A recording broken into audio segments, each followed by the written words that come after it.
Bienvenidos a un nuevo episodio de Y si nada nos persigue, el segundo episodio del 2026 y el primer episodio que no va a estar guionado. Hoy quiero traerles un podcast más personal, charlando con ustedes. La idea es poder ir derivando el contenido a algo más fluido, a algo que a mí me permita charlar, pensar y darme cuenta de cosas también mientras voy hablando con ustedes. Y elijo esta manera de abordar este segundo episodio para contarles algo que quizás algunos se habrán dado cuenta y otros se darán cuenta escuchando este episodio.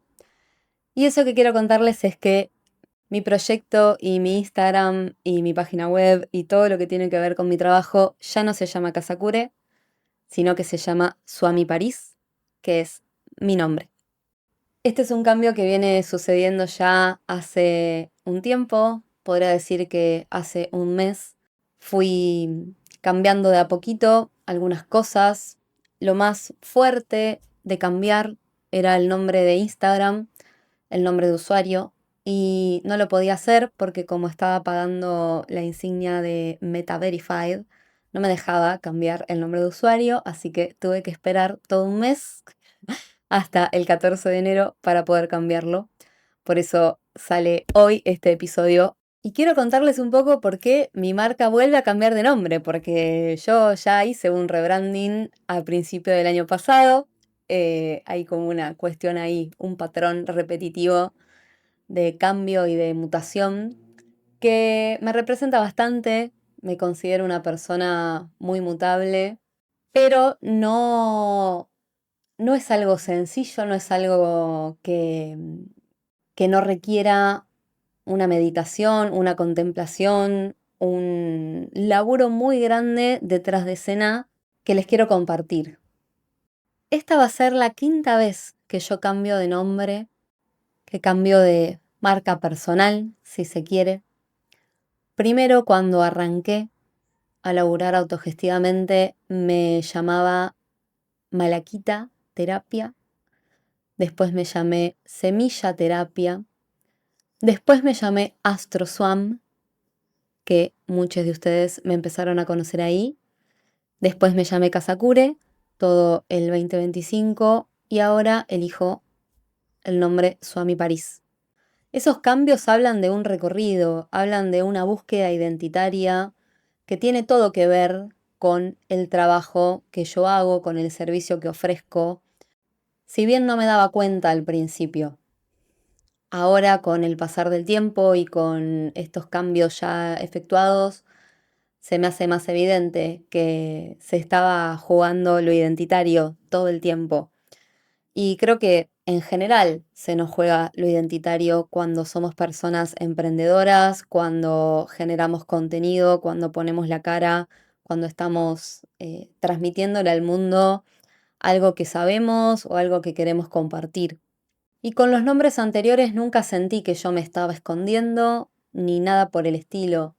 Sentía que necesitaba nombres que fueran más o menos claros a la hora de encontrar en las búsquedas el tipo de trabajo que yo ofrecía. Por eso mis primeros nombres tenían la palabra terapia. La terapia es algo que me interesa desde muy chica. Fue lo primero que estudié. Lo primero que estudié cuando terminé el colegio fue psicología. Estudié 2 años en la UNLP. Antes de eso ya venía estudiando autodidacta, venía leyendo, me venía interesando muchísimo el tema. Y después con el pasar de los años, porque la carrera la dejé y pasaron un millón de cosas en el medio, con el pasar de los años me fui encontrando con otro tipo de terapias que no tenían que ver con el psicoanálisis y fui viendo que era algo que a mí me hacía muy bien, que me ayudó muchísimo, muchísimo a, a estar mejor, a tener una vida más en sintonía con el bienestar. Y eso me parecía digno de ser compartido, digno de ser estudiado, profundizado, profesionalizado y compartido. Y desde ahí es que me fui manejando por muchos años, desde Malaquita Terapia, Semilla Terapia y Casacure. Eran 3 proyectos que estaban directamente vinculados con lo terapéutico, siendo la astrología el eje central, el punto desde el cual me paraba para poder acompañar, si bien tenía otras herramientas y me formé en otras cosas, el lenguaje astrológico era lo que más me convocaba y desde donde yo sentía que podía llegar a transmitir una pasión, un servicio, un acompañar, bueno, más o menos lo que ya les estuve diciendo. En mi etapa de AstroSwam fue la etapa más puramente astrológica. La cuenta de Instagram de ese momento se basaba en astrología, en compartir contenido de astrología, en promocionar el consultorio astrológico. Era una cuenta de astrología. Y para serles completamente honesta, me costó muchísimo. Me costó un montón generar ese contenido. Era algo que se sentía poco orgánico, se sentía como una obligación porque yo veía otras cuentas de astrología y todos más o menos hacían lo mismo, que era armar climas astrológicos, hablar de los movimientos planetarios. Y, y la verdad que no pude pensar por fuera de, de ese estereotipo y intenté hacer lo mismo que yo veía que hacían los demás.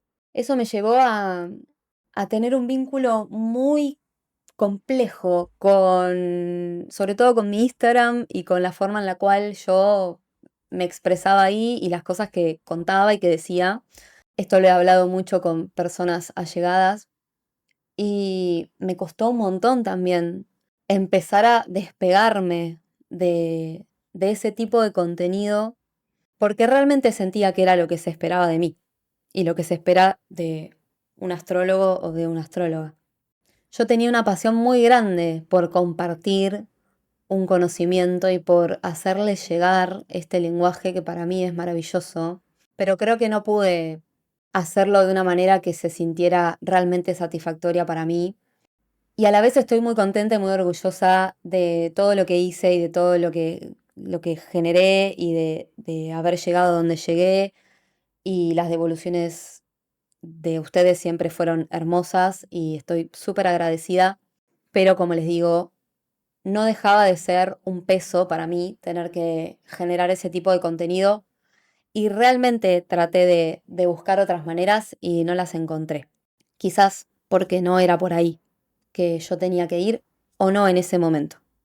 A todo esto, la astrología nunca fue mi único trabajo y ni siquiera fue mi trabajo más estable.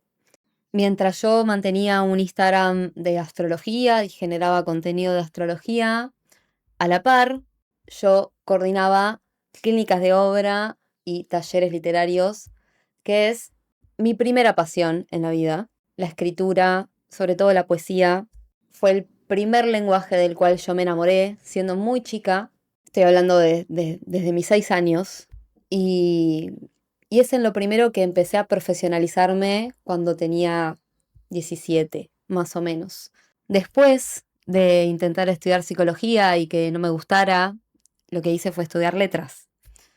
Hice 3 años de letras en la UNLP, también dejé la carrera, pero siempre seguí escribiendo, publiqué libros, estuve en contacto con el mundo literario y lo primero que hice cuando decidí dejar de trabajar en relación de dependencia y lanzarme a trabajar por mi cuenta sin tener idea de cómo hacerlo, lo que hice fue crear un taller de escritura. Ese fue mi primer trabajo autogestivo, un taller de escritura que estaba ligado a lo terapéutico y es un taller que yo armé desde mi propia experiencia de sentarme en un estado de urgencia total porque necesitaba dejar de trabajar en relación de dependencia y necesitaba generar dinero y me pregunté qué es lo que yo sé hacer y vi todos mis diarios íntimos que escribo desde que aprendí a escribir, una pila de cuadernos que hablaban de una experiencia y que si yo iba a esos cuadernos podía encontrar herramientas para compartirles a los demás. Y así fue que di mi primer taller que fue muy hermoso. Siempre lo recuerdo con un cariño enorme. Vinieron personas muy cercanas, eran 4 personas que eran amigues, pareja de ese momento. Estaba mi papá dando vueltas en la casa, cebando mates. Un entorno súper íntimo y amoroso que a mí me permitió poder dar ese primer paso, poder sentirme contenida y segura de hablar de algo que nunca había hablado, de hacer algo que nunca había hecho. Y me acuerdo en el cuerpo la sensación que tenía, que era una adrenalina impresionante, unos nervios, un miedo, una vergüenza, un montón de sensaciones que me siguieron acompañando después en mi camino como persona que emprende. Pero esa fue la primera vez y ahí entendí que había algo con la escritura que a mí me permitía conectar con los demás y me permitía ofrecer un servicio que le daba sentido a un montón de mis preguntas, de mis inquietudes y de mis pasiones. Entonces, como les decía antes, mientras yo mantenía una cuenta de Instagram de astrología, yo coordinaba espacios de literatura. Y ese era mi trabajo fijo. Y ese fue mi trabajo estable durante estos 8 años. No les puedo explicar cuánto me costó entender eso, porque no me daba cuenta. Yo seguía intentando hacerme un camino como astróloga, seguía intentando generar contenido, seguía intentando que ese fuera mi trabajo. Tanto lo intenté que hubo un año en el que no di ningún taller y no di ninguna clínica, y fue el peor año económicamente hablando que tuve, pero quería probar, quería hacer este juego de quizás no se da esto porque todavía me estoy agarrando a lo otro, entonces si suelto lo otro, por ahí puede fluir mejor esto. Y no sucedió. Y tenía mensajes de personas que querían escribir y que querían hacer la clínica y yo les decía que no. Y seguí intentando con AstroSwam hasta que se sintió totalmente asfixiante para mí porque necesitaba poder nombrar y mostrar al mundo que yo hacía otras cosas, que yo no era solamente una astróloga y necesité darle el lugar correspondiente a esta otra pasión, esta primera pasión, que era la literatura. Entonces ahí es cuando empieza a darse este cambio identitario de marca y muto a Casacure, que nace de esta idea de casa, de hogar, y sobre todo de espacio contenedor, que en mi cabeza era, bueno, este es el espacio en el cual conviven todos mis intereses, porque tengo muchos, no solo la astrología y la literatura, tengo otros también, pero sobre todo esos dos. Entonces dije, bueno, vamos a reorganizar y a reorientar el proyecto hacia algo que sea más amplio, hacia algo que pueda contener mínimamente estos dos lenguajes y ver qué pasa. Este proyecto arrancó a principio del año pasado y de nuevo fue muy difícil. Me resultó muy difícil transmitir y generar contenido de dos lenguajes que no es que no se encuentran, porque sí tienen muchos puntos de encuentro, pero a mí me resultó muy difícil poder generar contenido coherente para las dos cosas y que se entendiera cuando hablaba de una y de otra y que se entendiera que era un espacio en el cual esas cosas convivían. Luché con eso un montonazo, todo el año luchando con qué tipo de contenido puedo subir, cómo lo subo, de qué manera lo expreso. Bueno, también es algo que he hablado con muchas personas. Y lo que me pasaba era que de afuera lo que me decían era que estaba bueno lo que yo hacía, que era interesante, que era distinto, que no se veía, que no era común ver ese encuadre. Entonces, eso de alguna manera me llevaba a seguir insistiendo, pero no se sentía satisfactorio, no se sentía orgánico, no se sentía placentero. Yo estaba dispuesta a seguir intentando porque sé que las cosas llevan tiempo, porque un cambio de marca es todo un gran movimiento interno y externo, así que todos los días me levantaba con la mejor de las ondas para ver cómo hacía para transmitir de la mejor manera lo que yo quería transmitir. Hasta que un día, no hace tanto, hará 3 meses, tuve una epifanía en forma de pregunta. Y la pregunta era, ¿y qué pasa si dejo la astrología? Es una pregunta que no me había animado a hacerme nunca desde que empecé a estudiar astrología. Me daba mucho miedo esa pregunta. Yo creo que varias veces la escuchaba como un susurro atrás de la nuca y la negaba, porque dejar entrar esa pregunta implicaba un cambio identitario muy grande, un cambio laboral muy grande y sobre todo implicaba dejar ir un deseo, dejar ir un proyecto de vida. Y no estaba preparada para hacer eso, me daba mucho miedo, no quería, no quería, yo quería ser astróloga, yo quería dedicarme a eso, yo quería poder crecer con ese proyecto.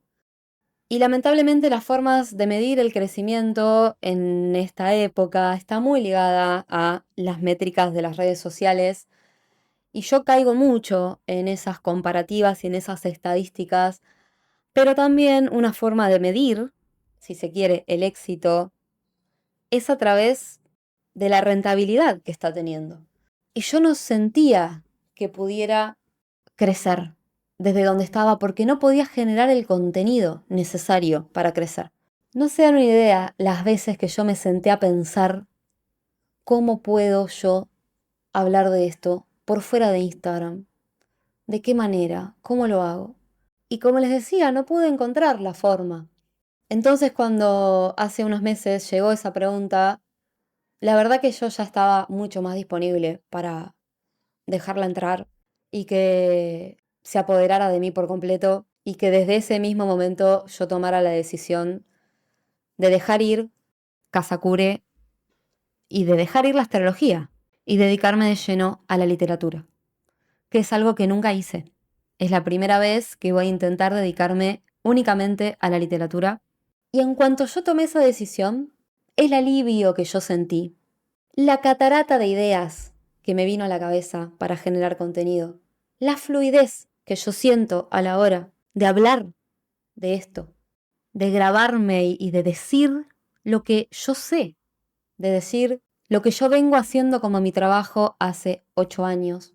Y se trataba de poder darme cuenta de que eso ya estaba ahí, solo que yo no estaba dándole el lugar que le correspondía. Ahora tengo una sensación de orden interno muy grande que no tuve durante estos años de probar con la astrología y con otras disciplinas que he estudiado. No significa que no siga amando esos lenguajes o que no quiera seguir estudiando o que no quiera de vez en cuando compartir algo al respecto. Pero lo descentralicé. Y al descentralizar eso, como les decía, tuve que empujar una identidad. Tuve que acompañarme a dejar ir eso a lo que me estaba agarrando tan fuerte y no me daba cuenta qué tan mal me estaba haciendo. Lo interesante de estos procesos de cambio es que estuvieron a la vista de todos. Al tener una cuenta de Instagram, al tener un trabajo en redes sociales, al estar generando contenido, no era algo que yo podía ocultar. Era algo que se veía, es algo que se ve, que está ahí. Ustedes son testigos de todos estos cambios.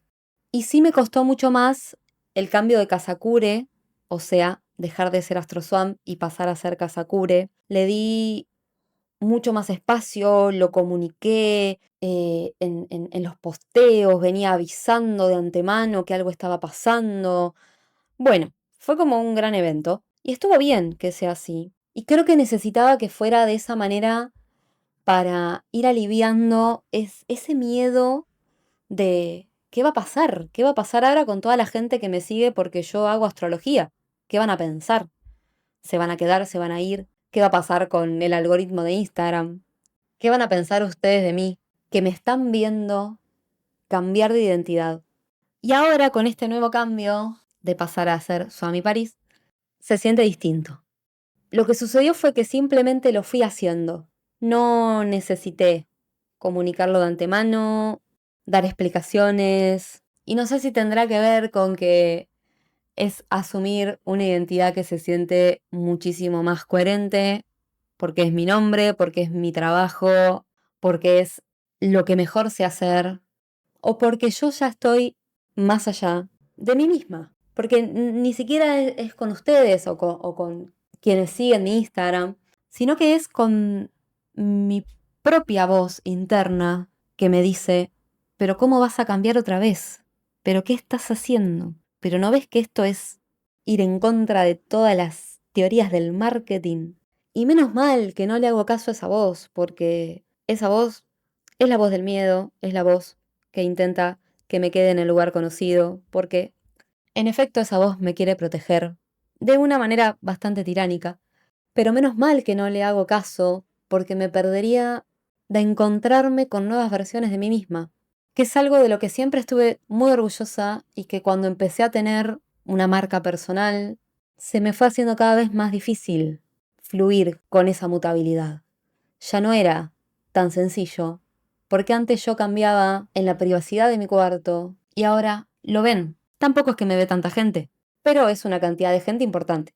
Por momentos pienso que podría haber seguido siendo AstroSwam o Kazakure. Podría haber intentado un poco más. ¿Pero a costa de qué? A costa de mi disfrute, a costa de mis ganas, a costa de mi coherencia, a costa de valores que no tengo ganas de negociar. Y para eso tengo que estar muy presente. Cada uno de estos proyectos implica estar todo el tiempo en revisión interna. Como les decía, yo escribo en mis diarios todos los días y todo el tiempo me pregunto, ¿cómo estoy? ¿Qué necesito? ¿Esto que estoy haciendo es lo que quiero hacer? ¿Es lo que me da sentido? Muchas veces sí, muchas veces no, pero también fui aprendiendo a identificar cuándo es un momento de neutralidad emocional y no hay una gran adrenalina y no hay un fuego encendido que se lleva todo por delante, sino que es más una estabilidad, un estar, una templanza. Y cuando la incomodidad que siento está hablando de que es necesario un cambio mayor, un volantazo, un... Che, acá hay que reajustar, porque si no me estoy condenando a mí misma a estar años haciendo algo que no me llena. Y no tengo por qué. Yo cuando tomé la decisión de dejar de trabajar en relación de dependencia, era justamente porque quería dejar de sentir que estaba encarcelada en un trabajo que no me devolvía satisfacción. Entonces, todos los días renuevo ese compromiso conmigo y con lo que para mí es emprender, que es estar a la altura de ese deseo de libertad y de disfrute que me mueve. También puedo ver todo como un recorrido muy lógico hasta llegar a quien soy hoy y quién sabe cuáles serán las próximas mutaciones porque seguro que van a venir. Y quizás hoy lo que quiero poder compartir más allá de la historia personal es hablar de ese permiso a cambiar, a dejar ir esos grandes proyectos de vida cuando nos damos cuenta que no nos llenan o que no están cumpliendo las expectativas que teníamos. Yo me pregunto mucho sobre qué necesito y cuál es ese panorama ideal de existencia para mí. Y siempre llego a las mismas palabras: tranquilidad, expansión y alegría. Y como les decía antes, no siempre estoy sintiendo esas emociones, pero sé que en general, cuando mi camino está orientado hacia eso, todo está bien. Pueden haber días más complicados, pueden haber desafíos, pueden haber obstáculos, puede haber días que me siento como el orto. Pero aún en esos momentos que me siento mal, puedo cerrar los ojos y entender que es parte del proceso y que estoy alineada con esas sensaciones innegociables que yo quiero experimentar en la vida. Yo creo mucho en la intuición y creo que uno sabe cuando está en el camino coherente y cuando no. Y creo también que somos muy buenos para disimular y para negar esas intuiciones. Y si algo puedo hacer hoy con este podcast, si algo puede mover en alguno de ustedes para que no nieguen esas intuiciones, yo me voy chocha y totalmente realizada. Porque no vale la pena. No vale la pena que estés intentando construir algo que vos en el fondo sabés que no es lo que te va a llenar. ¿Para qué lo estás intentando hacer? Porque hace 7 años dijiste que era lo que ibas a hacer, porque hace 7 años era lo que querías hacer, y bueno, pasó mucho tiempo. O capaz es porque te da miedo lo que van a pensar los demás. Y bueno, los demás siempre piensan cosas. A mí me pone muy feliz ver a la gente cambiar. Realmente me pone muy feliz, sobre todo cuando veo que ese cambio implica mayor bienestar. Y si ese cambio implica que ya no me interesa lo que hacen, no resueno con lo que hacen, está perfecto. Pero yo me voy feliz porque veo a esa persona feliz y porque esa persona está yendo por el camino que tiene que ir. Porque a todos nos toca un camino distinto. Y en algún punto tenemos que asumirlo y tenemos que abrazarlo y tenemos que caminarlo y animarnos a ir por ahí. dejando atrás otras identidades, dejando atrás lugares de pertenencia, dejando atrás un montón de laburo que en realidad no se deja atrás, se lleva adentro. En estos procesos de cambio yo aprendí muchísimo sobre cómo acompañar a mí misma y a otros. Y por eso hago lo que hago. Porque que ahora me dedique solamente a la literatura no significa que dejo de acompañar, sino que cambia el prototipo, cambia la plataforma, pero la función es la misma. Se trata de acompañar a otros en su camino de expresión, en su camino de encontrar ese bienestar, en su camino de estar más a gusto con su creatividad, con quiénes son, con cómo se mueven en la vida. Y más allá de lo que estudié y lo que pueda seguir estudiando, la mayor sabiduría es la experiencia, y esa experiencia se construye en estos procesos de cambio. Esto era lo que quería contarles. Les agradezco a cada uno por escuchar este episodio, por acompañarme, a quienes me acompañan desde Malaquita Terapia, desde que estaba en Facebook, a quienes recién ahora están llegando a este espacio y no saben quién soy y por qué estoy hablando de todo esto. Bienvenides. Quiero que sepan que estoy muy contenta, que me siento muy liviana y que tengo muchas ganas de seguir compartiendo con ustedes desde este nuevo lugar, que quizás no sea tan nuevo, pero que ahora es más explícito. Y espero también que les guste este nuevo formato del podcast, sin guión, simplemente yo hablando acá con ustedes. Me encantaría que me cuenten qué les pareció este episodio, si les ha pasado algo similar, cómo lo atravesaron, si les está pasando ahora, qué necesitan, qué les está costando, qué les gustaría. No se priven de dejar sus comentarios o de escribirme para seguir charlando de este tema. Muchas gracias. Nos vamos a estar escuchando muy pronto y será hasta otro nuevo episodio de Y si nada nos persigue.